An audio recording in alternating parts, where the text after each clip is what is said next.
Good morning mga bay. So, Domingo karon walay tay trabaho sa atong shop.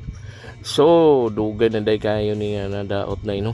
Kini nga to ang washing. Sinipalit day ko og belt kay hinay na jud kay siyag tuyok, murag di na jud sa kadaog. So, matik atong ningablihan.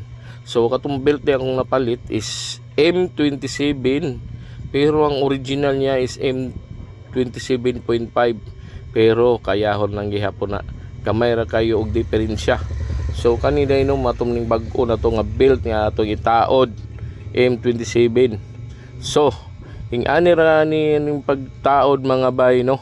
Simple lang jud gayo ni. Unahon nimo diri sa may motor, sunod secondary dito sa may banda sa may kuano. So testingan bagud sa kong anak, ang anak na nagtira ni no. O diara. Sulod na niya no. Sa ikaduha diri sulod na po niya sa pikas para matuyok ang belt niya mga bay.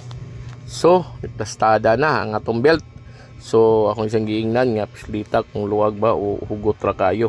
So sakto ra daw ingon niya na pa daw siya allowance daw gamay sa motor. O daramig daw aw matik mao ni din no nipis na kayo no.